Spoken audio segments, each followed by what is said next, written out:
வெள்ளிக்கிழங்கு இருந்ததை தோண்டி எடுத்தோம்.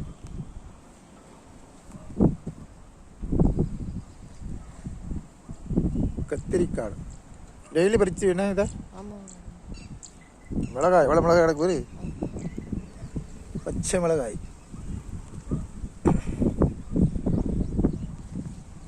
இது மரவள்ளி கிழங்கு தான்.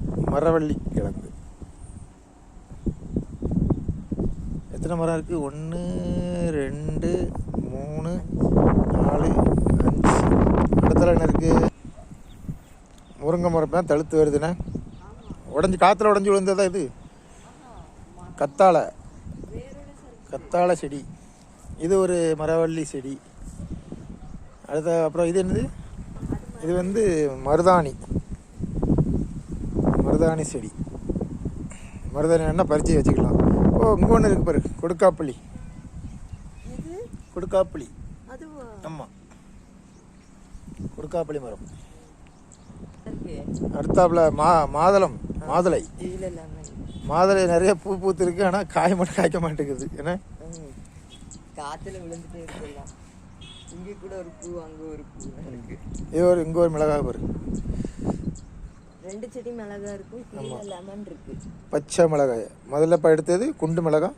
இது நீட்டு மிளகாய். பச்சை கருவேப்பிலை. கீழே குனிஞ்சு எடுங்க. லெமன் செடி படர்ந்துட்டு இருக்கு. லெமன் செடி ஒளிஞ்சு கிடக்கு, ஒளிச்சு போட்டிருக்காங்க. அதுக்கப்புறம் இது செவ்வந்தி பூவா, செவ்வந்தி பூச்செடி. இது செம்பருத்தி பூச்செடி. அடுத்தாப்புல தர்பூசணி பார்ப்போமா?